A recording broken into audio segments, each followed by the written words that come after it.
La semaine de la généalogie, animée par Olivier Bussmann, en direct sur LMR. Annie, bonjour. Ça va Annie? Ça va très bien. Parfait. Alors Annie, vous m'aviez confié hier que vous faisiez partie, je crois, de la plus vieille association de généalogie de France. Oui, exactement. La France généalogique a été la première association de France. Elle a D'accord. été créée en 1953. D'accord. Et donc, ça a été en fait des ancêtres un petit peu de toutes les associations ensuite qui ont été créées sur toute la France. Mais celle a été la toute première qui a eu cette idée d'entraide entre les adhérents, c'est-à-dire à l'époque, comme il y avait les archives, pour obtenir les actes, il fallait aller dans les archives. Oui. Ça permet comme ça aux adhérents du Nord Oui. aller chercher des actes pour, par exemple, des adhérents qui étaient à Marseille.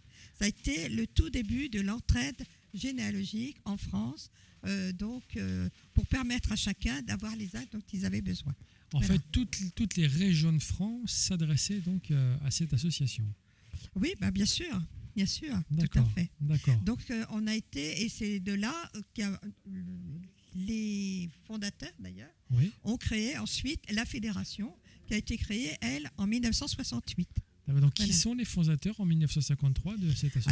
Alors, je ne connais pas toutes les personnes, mais Oui. entre autres, il y avait celui, le docteur Duchalard, Oui. qui était à l'initiative de la France généalogique à l'époque, D'accord. et D'accord. qui a créé la fédération avec 3 autres fondateurs qui ont démarré donc la fédération, qui depuis, on voit pendant ce salon, qui a réuni beaucoup d'associations. D'accord. Voilà. Quelles sont les recherches principales qui se font au niveau de cette association aujourd'hui, de Euh, France Généalogie?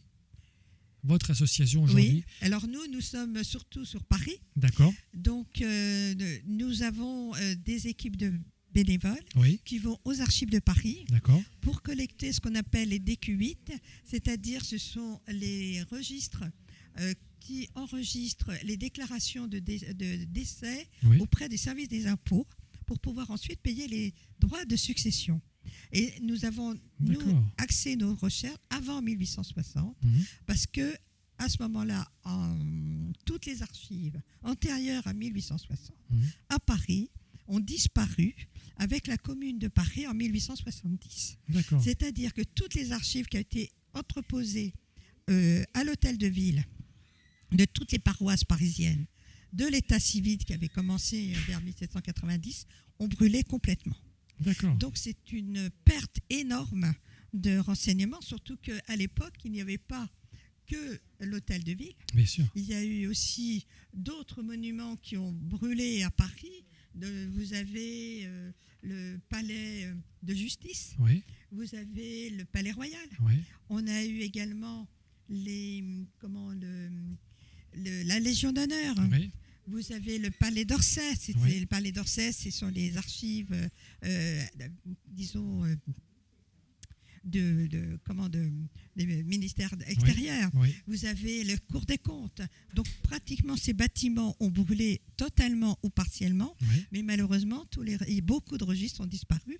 Également, la préfecture de police qui a brûlé aussi. Oui. Donc, lorsqu'on arrive vers les périodes de 1860 et qu'on dépasse 1860, on a énormément de mal pour retrouver ses ancêtres.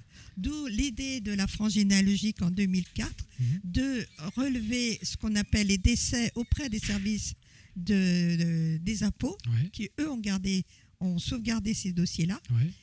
qui se trouvent aux archives de Paris. Oui. Et également, on a une équipe au minutier central des notaires, aux archives nationales, qui collecte tous les documents qui sont enregistrés par les notaires.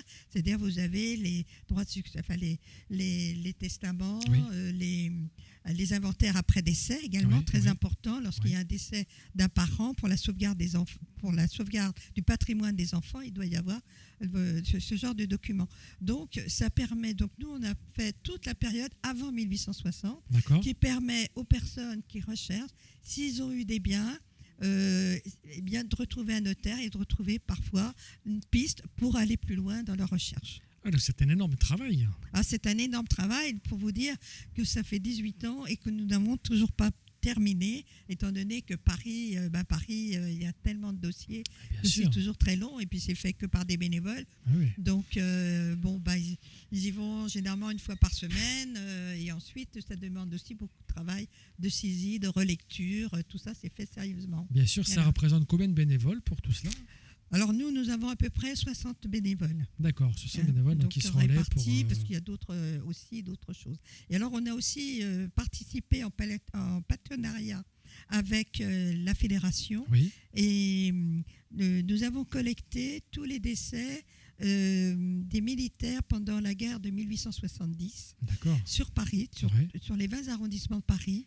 Et on a été très étonnés, c'est qu'il y avait énormément de jeunes qui venaient de province. Mhm. Et je pense que les gens de province sont très heureux de pouvoir retrouver la trace de décès de leurs ancêtres Bien sûr, bien sur sûr. Paris. Bien sûr. Mais on a été vraiment étonés et il y en avait beaucoup. Ouais. Voilà. Il y en a qui ont réussi à retrouver Ah grâce bah oui, à vous. absolument, de retrouver Ouais. les décès de leurs ancêtres qui étaient peut-être décédés en 1870.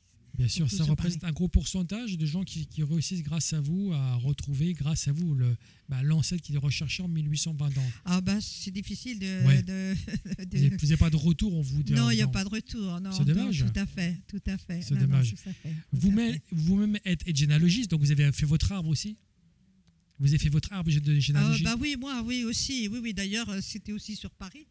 D'accord. Mais oui, bien sûr.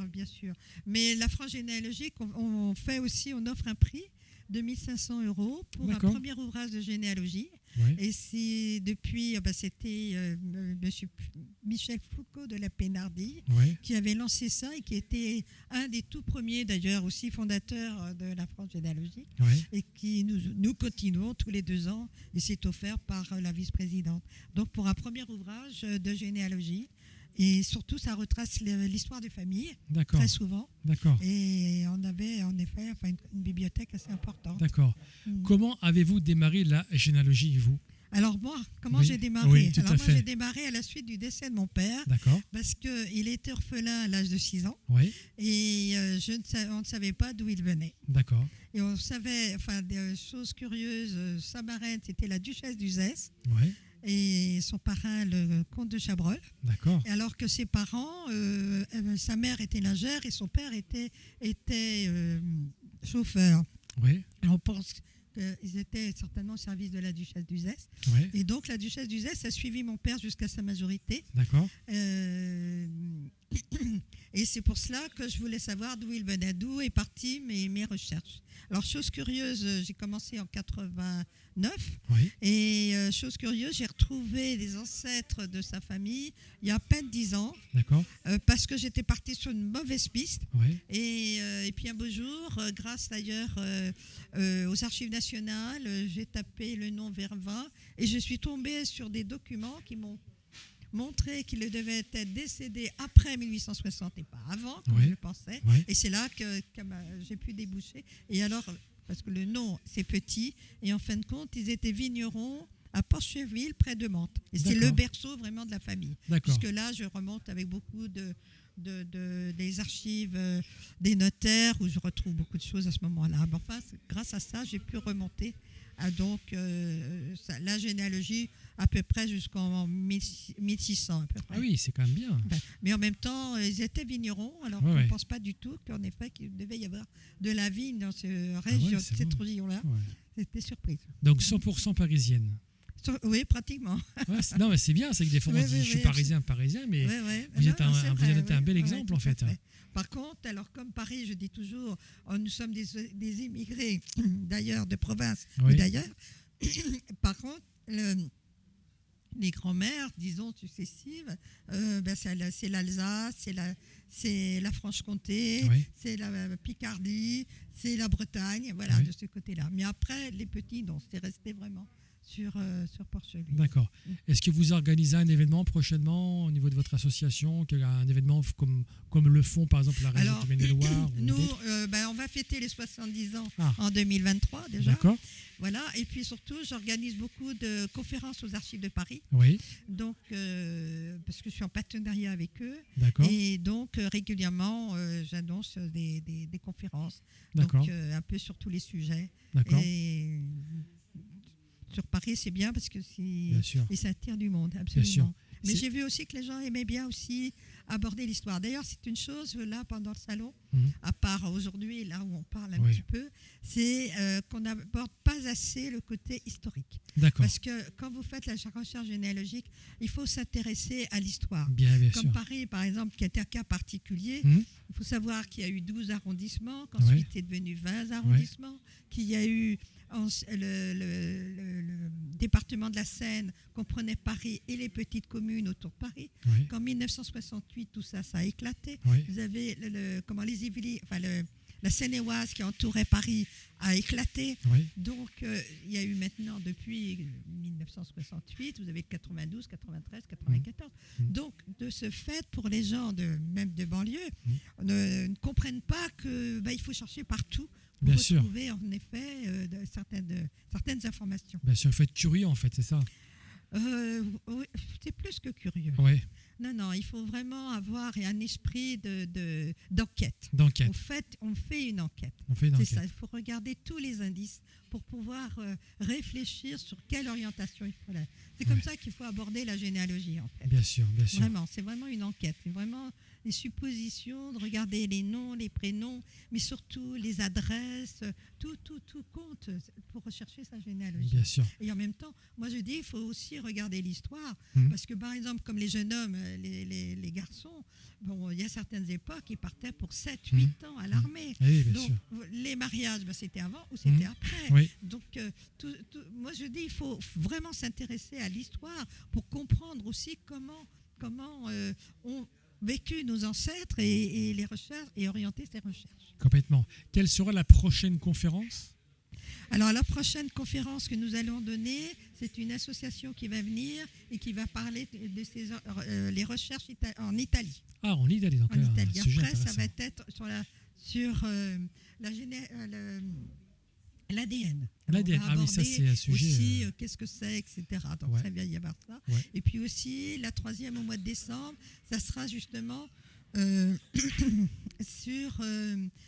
actuellement, vous savez qu'on peut changer de nom, le nom, Oui. etc. Donc Oui. c'est l'histoire un Oui. petit peu, comment on doit chercher Oui. lorsque quelqu'un change son nom. Et puis on peut changer de nom, puis on peut rajouter un deuxième nom Non, aussi. exactement, dans certains Voilà, cas. Donc ça va être un sujet de... Voilà. Ça Et va. puis après, je prépare déjà 2023. Oui. Il y en a qui va venir, on va parler beaucoup sur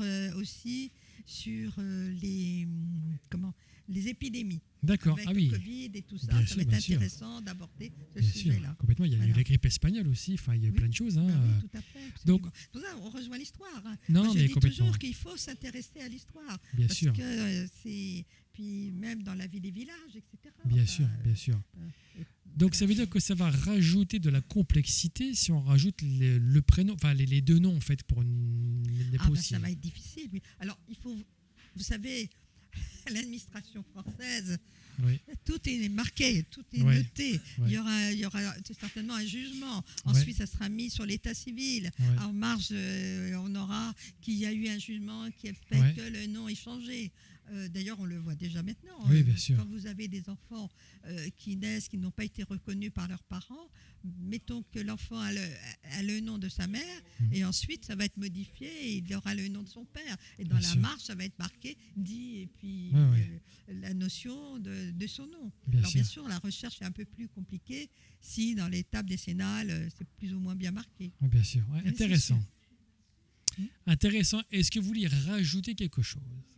Ben non, je pense que j'ai à peu près fait le tour de la question, Ben, qui est écoutez, vaste, mais... Oui, c'est très vaste, c'est un puissant mais j'ai fin. dit un peu mon sentiment sur l'histoire. Eh bien, c'est très bien en tout cas. C'est très passionnant de savoir que voilà, c'est Paris qui finalement a le plus vieux, le plus association de généalogistes et c'est chouette. Je trouve ça Oui, bien. tout à fait. Et 1953 quand même, c'est. Ça c'est remonte, fort, hein. ça remonte très très loin. Ah ouais, ça absolument. pousse, Oui. ça pousse. C'est quand on voit l'explosion de toutes ces associations en France, Oui, c'est incroyable. tout Alors à fait. maintenant, vous voyez aussi ce que je dirais, la généalogie des sociétés marchandes, Oui. comme on a pu voir défiler pendant tout ce salon, Tout à fait. qui se sont basées d'ailleurs, d'abord, sont appuyées au début sur les associations, Oui, faut pas l'oublier. bien sûr, bien sûr. Comme Généanet, Oui. Philae, Oui. se sont appuyés sur les associations pour démarrer. Avant, il n'y avait pas trop.com, les anciens doivent Oui. s'en souvenir, Ouais. où on cherchait ça sur Minitel. Ouais, ouais. Voyez l'évolution. C'est clair. Ouais, c'est clair. Et en fait, tous ces sites qu'on a reçus tout au long de la semaine donc, se sont appuyés sur les réseaux les réseaux associatifs, en fait. Bah oui, tout à fait. Et puis Ouais. c'est Internet surtout qui a tout Bien sûr. bouleversé. Hein. Ça s'est Alors c'est démocratisé. vrai. Alors par contre, ce que je remarque, et moi là, j'ai démarré des ateliers sur Paris, là, donc Oui. une petite équipe.